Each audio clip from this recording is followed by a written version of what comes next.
starting today's video in Austin, Texas, where it's been raining most of the night and is expected to rain in most of central and southern Texas all day, which is really great since I'm driving from here through Houston and ending my day close to the Texas coastline. I'm not sure how much I'll be able to see with this rain. I've got about 12 to 15 things on my list, but we'll see. I hope the rain doesn't get too bad. First up, I'm going to see a couple things in downtown Austin near the University of Texas. But the rain did, however, prevent Mama and Dada's plan to tour the university and have me consider this for college. Hey guys, it's Emily. Welcome everyone! Today I'll be driving through the rain through Texas and driving some back roads and some major interstate highways along the way. Plus, you know I'll be visiting some more buc-ee's locations, currently at 16 locations. So it's going to be a kind of crazy day. Cue that awesome Seal song. Let's go.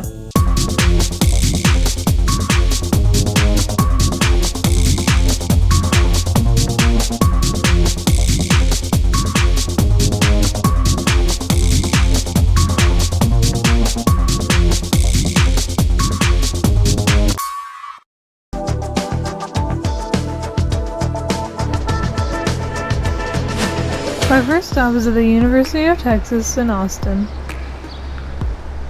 Even though it's raining, it's very busy with students walking along the city streets. Also, the state capitol building is not far away.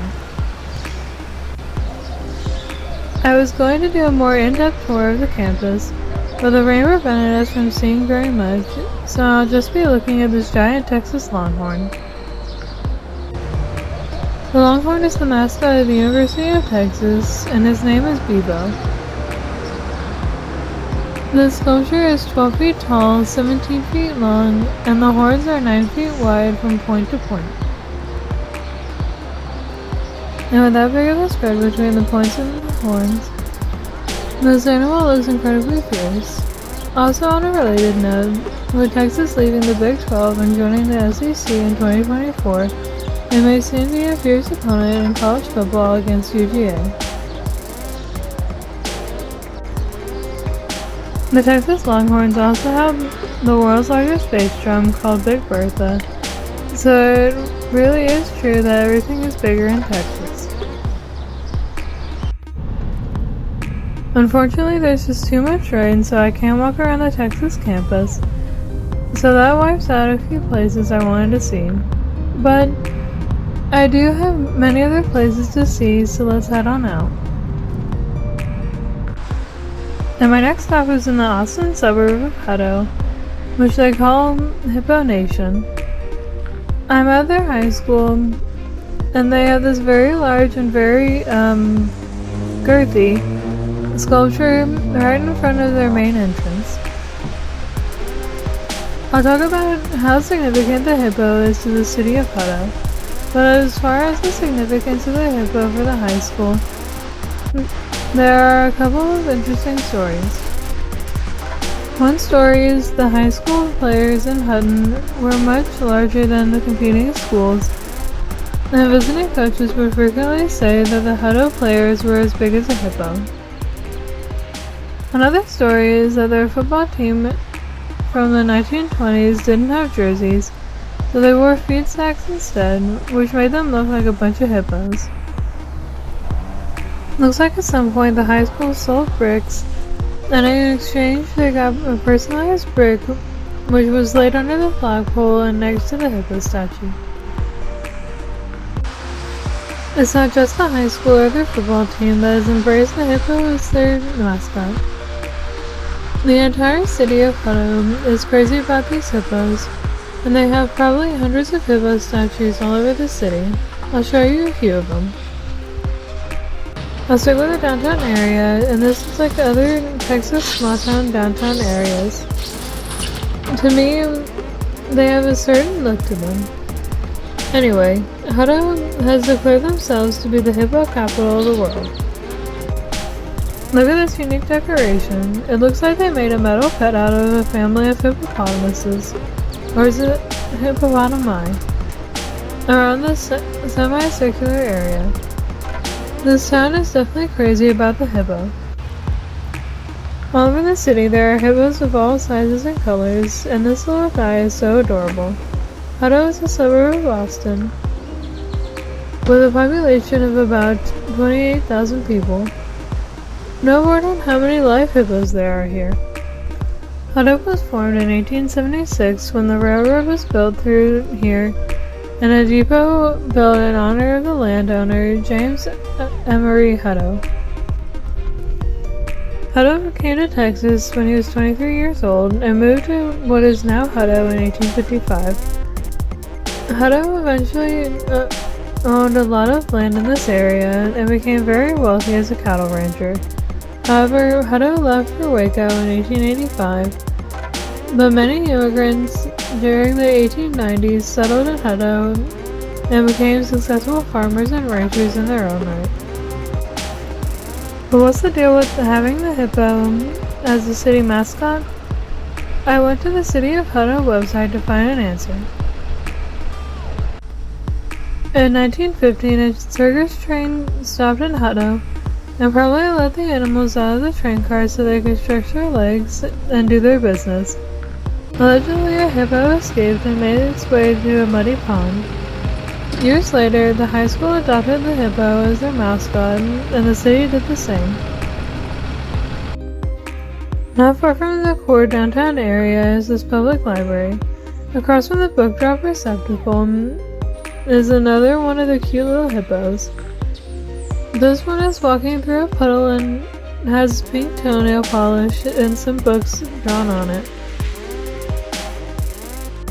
Now at Hutto City Hall, all of these locations are close to each other. In front of the City Hall is a much larger hippo. This one is painted gray on the bottom to resemble grass, and painted a light blue to resemble the sky, and also painted on our children at a playground. There's also a sun on the top left, with a heart-shaped cloud and a small plane that looks like a fish. On the ground it says the following: respectful, responsible, and safe. Give it, own it, live it. The exact same decoration is on the hippo's other side. Also, I see the hippo has dark blue eyes, just a few teeth, and his tongue is very bright red. I've said it before and I'll say it again, the city sure does love their hippos. Looks like the decoration on this hippo was done by Trinity back in 2021. That's a really nice job, Trinity. I couldn't find anything further on who Trinity is, as I'd love to give her a proper credit.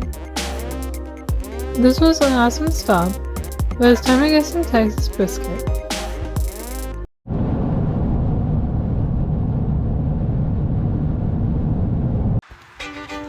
I've wanted to go here since I saw a Texas food vlogger go here and say it was his second favorite place to get Texas brisket. This is Louie Mueller Barbecue in Taylor, Texas. Taylor is at the eastern outer fringes of the Austin metro area, with a population of over 16,000 as of the 2020 census.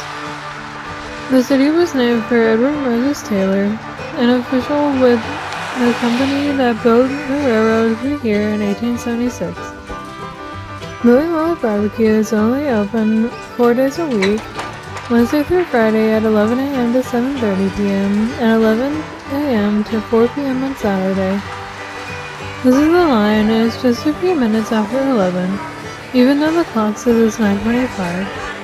If the place is popular just after opening, it must be good. Here's today's menu. This is similar to how Black's Barbecue in Lockhart, Texas did it. Wrote up their menu on paper. Also, it's a similar menu featuring giant ribs, chopped or sliced beef brisket, different kinds of sandwiches, sausage, Frito pie, also a bunch of different sides, and a small dessert menu. They also have boneless, skinless smoked chicken, and a giant sampler platter for $200. Look how many people are in this restaurant. As Adam the Wood said, it's a real beehive of activity. On the wall are numerous newspaper and magazine articles that have nothing but praise for how good the barbecue is here. So here's what we got. We got a pound of sliced Texas brisket, and check out the bark and also the smoke ring just below the bark. Look at this beautiful beef rib, and this has a lot of bark on it, so this should taste fantastic. We also got one little link of sausage, also some macaroni and cheese for your side, and all platters come with some slices of white bread and some of their special sauce. This all looks so good.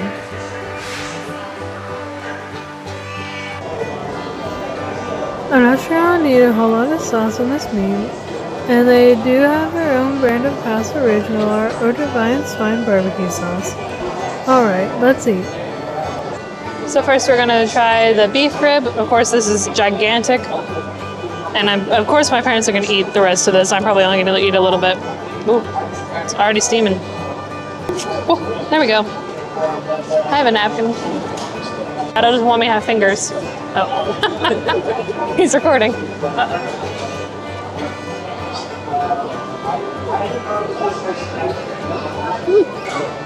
The outside is very flavorful. Like, there's so much spices. Hold on.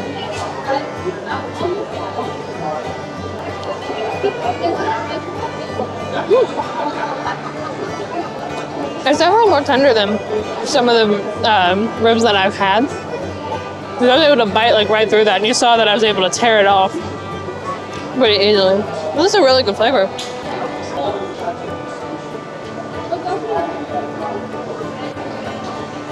Just having some beef rib with Mark Wahlberg over here. Now we're gonna try the brisket.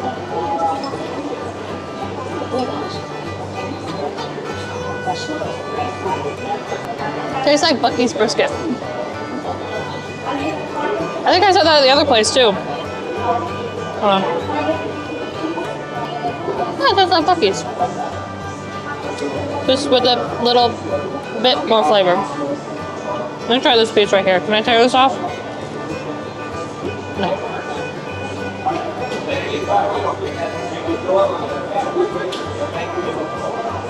Did you see that? That was like the easiest brisket cut ever. So it's definitely more tender than Buc-ee's. Buc-ee's you have to go. This part's a little tough. Overall, pretty good brisket. Now we're gonna try the sausage.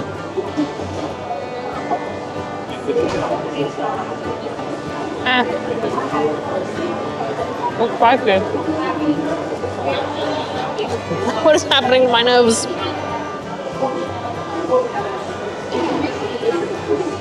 All I taste is spice. Now we're gonna try the macaroni and cheese. Hopefully it'll cool down my mouth. Well,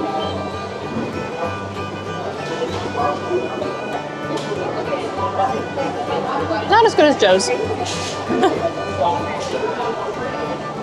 It honestly tastes like boxed mac and cheese, a little bit. Not the best mac and cheese I've ever had.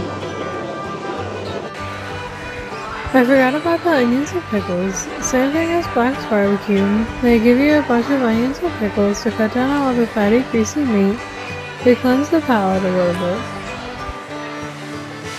It's like Guy Fieri from Food Network's Diners, Drive-Ins and Dives was here. And they put up a sign poster which reads, Louie Mueller Barbecue, Off the Hook Texas Barbecue. That's another winner for Fieri. This is just part of one wall. There are lots of articles, pictures, magazines, and awards on the wall. So what's the official Hey Guys Assembly verdict on Louie Mueller Barbecue? The giant beef rib was amazing, a little bit better than Black's because of the flavor they use in the rub, which cooks into the bark. As for the macaroni and cheese, I'd say skip it. It wasn't very good. The sausage was just okay.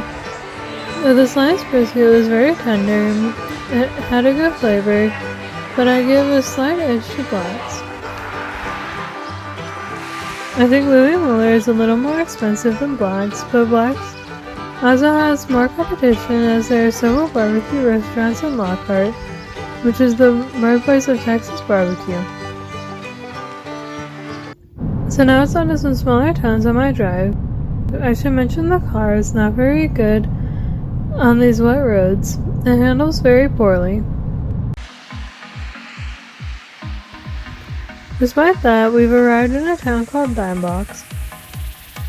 There's a giant mailbox that says the town's museum is 3 miles away. The town also has a festival and a mini marathon on the first Saturday in October. Okay, let's check out the town of Dimebox. This building is Dimebox Station, also known as Joe Favre's service station. This building was originally opened in 1917, and they pumped gas, did oil changes, and even did car washes from this building. Dimebox, Texas is a rural small town with just 267 residents. They do have a high school, and their mascot is also the Longhorns. Let's check out some businesses in this small downtown area.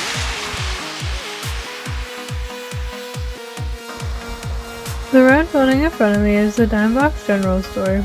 Looks like it's open. The next building down the street looks like it's part of the general store.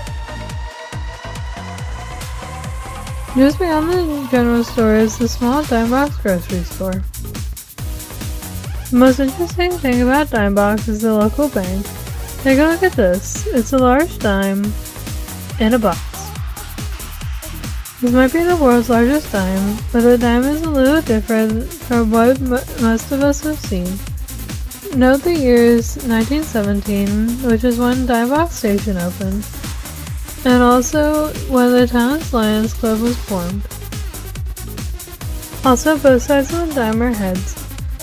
The dimes that were minted in 1917 are called Winged Liberty dimes, as it features Lady Liberty wearing a winged cap. But many thought it looked like the head of the Roman god Mercury. This dime looks like it's splitting a little bit. The chain at the top is attached to one piece of the dime, but looks like a small piece on the right is separating. I was just in Key West, and when you think of the singers from Key West, you think Jimmy Buffett.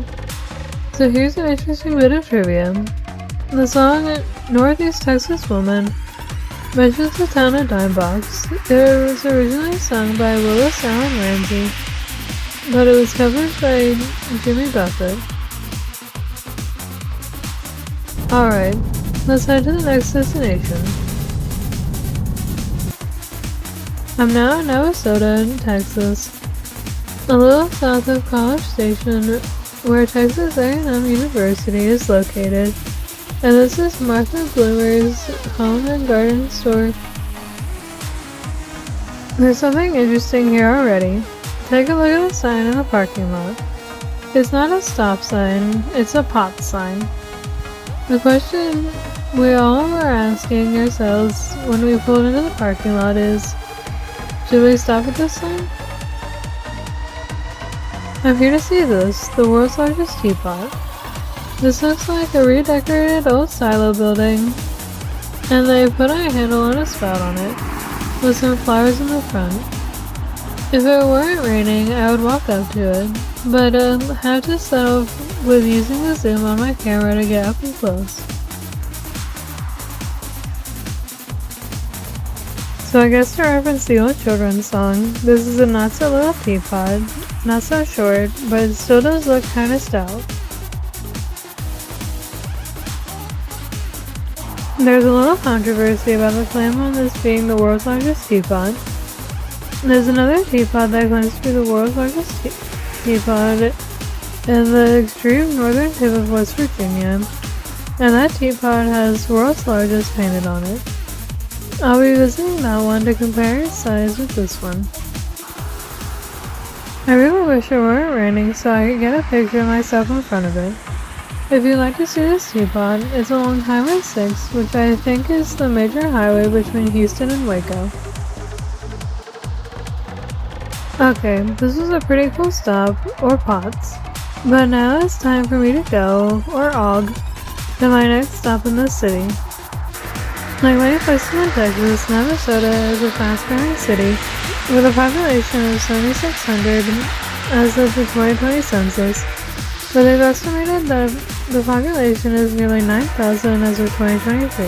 That's 1,400 more people in just 3 years. Navasota is also considered the blues capital of Texas, as blues musician Lance Lipscomb is from here. I'm at the city hall. Here's a sculpture of the former city marshal. His name is Frank Augustus Hamer. He became a city marshal in 1908 when the local government desperately needed assistance with reining in the rampant violence in his town. He was a very tough guy who almost preferred to subdue criminals by kicking them instead of shooting them. He was shot at least 17 times and left for dead 4 of those times. But Hamer is best known for tracking down and killing Bonnie and Clyde. Hamer left Navasota in 1911 and began decades of service with the Texas Rangers, where he became one of the greatest lawmen of the American West. He led a posse in Louisiana that, after searching for 102 days, had ultimately found Bonnie and Clyde. Hamer had been recognized by famed FBI Director J. Edgar Hoover as one of the most outstanding peace officers of his time. Okay, the problems with this car are getting worse. I mentioned the car is very difficult to drive in the rain, and one of the tires has gone nearly flat. So we're calling the rental car agency to see what we can do. So they said we could go to an airport in College Station, which is 25 miles in the opposite direction. Thankfully, after getting some air in the tire, we were able to make it to the airport. We're getting the car replaced. Okay, there was no one at all in the airport except for 1 or 2 rental car counters, and neither were busy. We're all very thankful they could help us out. I'm not sure we would have made it to one of the Houston airports. They also upgraded the car from a smallish compact to a midsize, and right away we could tell the handling on these wet roads is so much better. We also had to drive all the way to the Atlanta airport, and I'm not sure we could have made it in the other car. So we had to remove 2 or 3 more places to see after losing time with the car swap. So we're driving to Huntsville, Texas to see some places before it gets dark. It's still raining, and I've arrived in the city of Huntsville. Not the Alabama city, but the Huntsville in Texas. The city has a population of 46,000 as of the 2020 census, and is best known as the final residence and resting place of Texas founding father Sam Houston. And I'm heading for his gravesite right now. I'm on my way to the historic Oakwood Cemetery. Here's an informational marker on Sam Houston. He was born in 1793 in Rockbridge County, Virginia. He moved to Tennessee in 1807 and served in the U.S. Army under Andrew Jackson, with whom he formed a lifetime friendship and political bond. He held political office in Tennessee and Texas, and also when Texas was its own country for a few years. Now taking this pathway to the graveyard itself, here's a marker on Oakwood Cemetery. It was founded as early as 1846 and noted many people are buried here from 1867 during the yellow fever epidemic. Also, many Texas pioneers were buried here in addition to Sam Houston.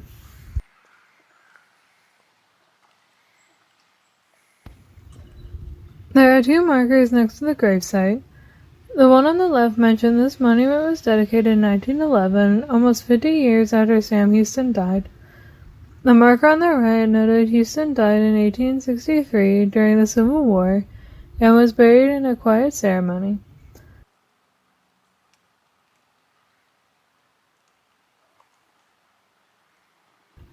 And here's the monument. It stands 10 feet tall and has the epitaph written by Andrew Jackson. The world will take care of Houston's fame. The back of the monument lists his resume, starting with being a soldier under Andrew Jackson, then on to Tennessee politics, many military accolades, then Texas politics. Down here, it says he was born in Virginia, died here in Huntsville, and more accolades, ending with a devoted father and husband, consistent Christian, and an honest man. Down here, a small marker noting more obscure accomplishments while serving in the Republic of Texas.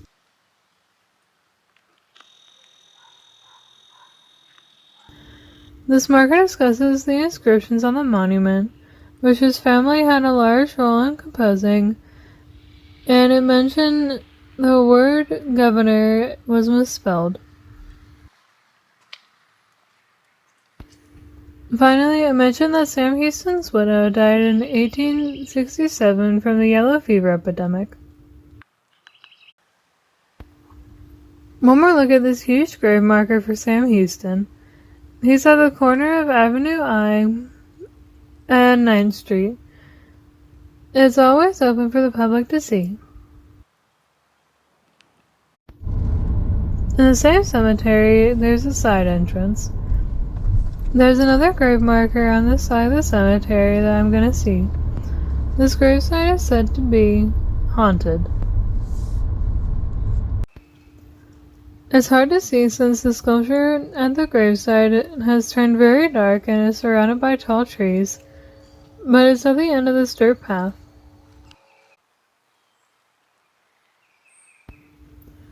This area of the cemetery is called the Palace Sanctuary. At this sanctuary is a full-size American copy of the Christus. The marker also says the Palace Sanctuary has offered solace to those seeking comfort since 1934.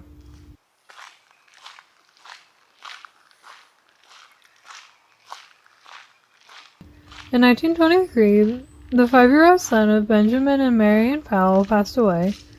Their son, named Raleigh, is buried in the cemetery, and the palace purchased 1.86 acres behind the cemetery so people can visit in peace.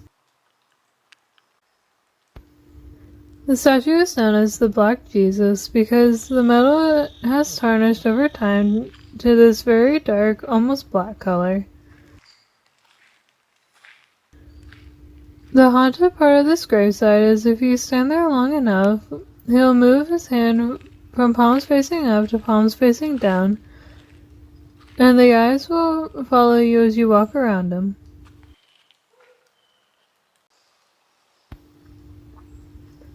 I didn't really feel like this was a haunted area, but it's very peaceful, just as the palace intended it to be. Below the sculpture, the concrete pedestal reads, "Peace I leave with you." Now at the campus of Sam Houston State University, home of the Bearcats. This is the third university I've seen today. What I'm here to see is up these stairs. At the top of the stairs is Austin Hall, likely named for another founding father of Texas, Stephen Austin. There are a couple of things near this building. Part of the way down the hill is a grave marker for Tripod the dog.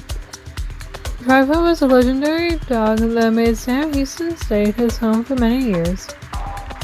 His grave marker reads Tripod 1941 to 1962. Beloved mascot, loyal supporter, friend of students. He was named Tripod because he had 3 working paws. This is where there's a disagreement. Did Tripod have 3 legs or 4 legs? Some say Tripod lost one of the legs, but others say the left front paw was badly injured and couldn't be used. Either way, Tripod was a beloved pooch that had free reign across the university. Notice this brickwork in front of Austin Hall. This is the footprint for the former centerpiece building called Old Main.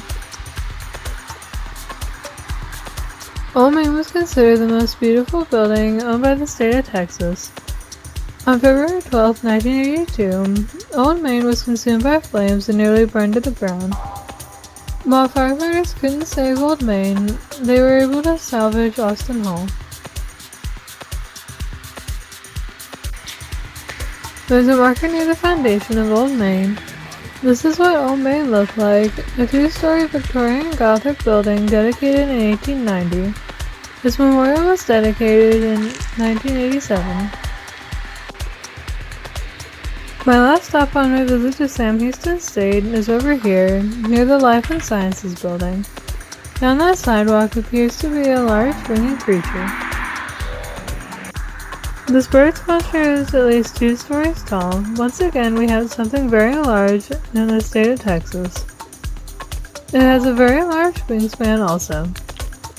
Sam Houston had a Cherokee name, Black Raven, so sculptor Ed Wilson used that as his inspiration to quote this giant 21-foot tall raven made of stainless steel.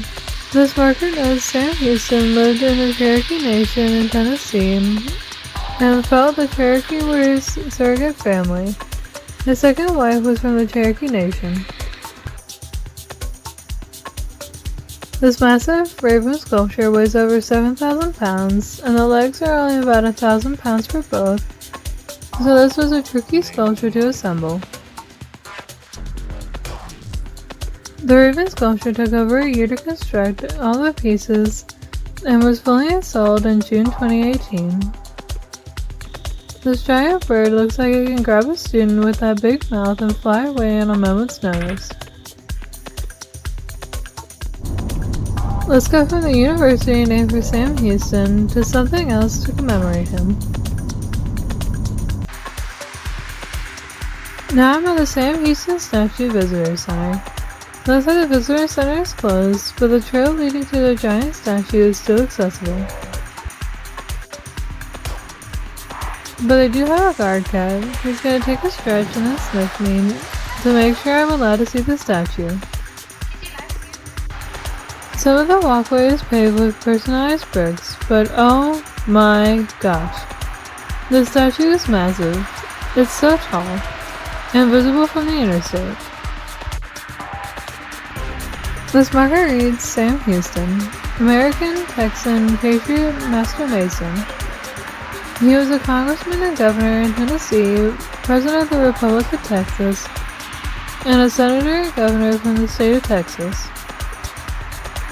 Would you look at the size of that statue? It's way, way beyond gargantuan. This massive statue weighs over 30 tons, is 67 feet tall, and stands atop a 10-foot pedestal, making the whole presentation an incredible 77 feet tall.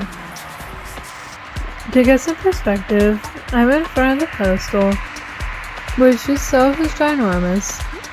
I'm going to gradually unzoom, and you'll see just how gigantic the statue is. I'm just a little speck on the bottom of the screen now.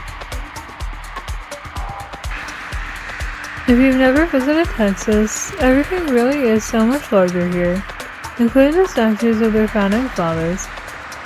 And we can definitely feel the Texas swagger wherever you go. I look so tiny in front of this statue. The statue was dedicated in 1994 and was placed here specifically so it can be seen from 6 miles away by northbound travelers on I-45. People pull over from the interstate just to take a look, which I think is frowned upon. Actually, I think it's illegal. It's better to go to the visitor center and take the pathway. On the pathway back to the visitor center is the outdoor seating area. The marker says it is named for Gene Pipes, who helped to complete the statue. But at the stage area, there's this. Very odd sculpture of the disembodied head of Sam Houston. It's not even his whole head, it's his head without a top. Everything halfway up the forehead is gone. Why is the top of his head missing? That was just really creepy, so let's take a look at this marker with some fun facts about the statue. His eyes are a foot long, the cane is 32 feet tall, his hands are a crazy 7.5 feet in length. All that comes out to an overall height of 6 to 7 feet tall. Take a look at that rainbow in front of us. We're glad to get rid of the crummy car. This car is handling the wet roads so much better, and my data thinks the other car would be dangerous to drive on these interstate highways. So it's a godsend we were able to swap the car out at the airport and College Station. Also, this is Friday rush hour heading into Houston. Where's all the traffic? Is that a little blue sky I see? Thank goodness, I'm finally getting out of the rain. Also, the lack of traffic going through Houston on a Friday evening is just amazing. About 90 minutes later, I've reached the city of Sugarland. And this is one of those high-end live-work-play developments. It's really nice, but first, let me take a selfie. This is an actual selfie statue right here in the Sugarland town center. This is a sculpture of two teenagers having a good time and taking a selfie to share with all their friends. The sculpture was inspired by a photo of two girls taking a selfie. One of the girls was the stepdaughter of the former Parks and Recreation Director for the city of Sugarland.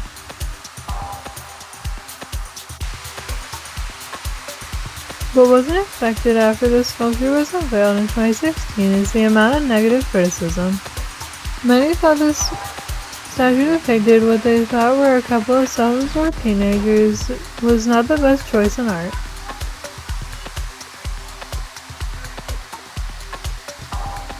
Others were simply embarrassed, and others thought this was a waste of government money. However, the statue was fully funded by a resident of Sugarland. These two girls that were the inspiration for the statue were glad their names weren't on the statue at first. But now they love it that they are part of Sugarland history. And if I may chime in on the fake controversy, it's just a statue.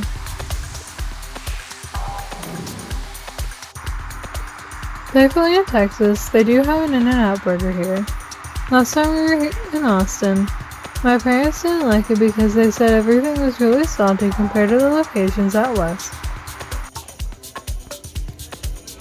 Then again, the salty locations were in Austin, and this is our first In-N-Out location in the Houston area. We got the fries made animal style, with melted cheese, grilled onions, and their special sauce. Dada got the triple on the left, 3 patties, 3 slices of cheese, and Mama and I got normal sized cheeseburgers. You didn't think I'd have a Texas video and not feature a Buc-ee's in it, did you?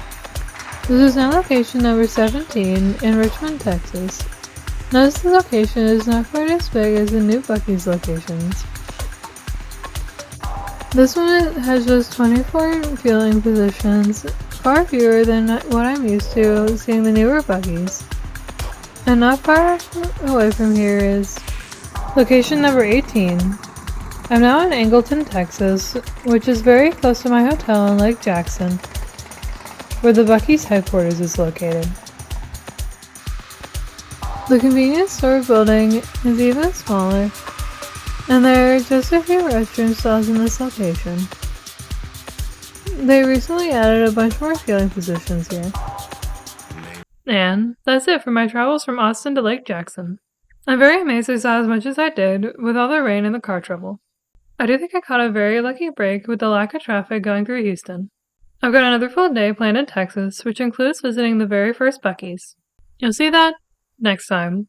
Thanks for watching. Bye!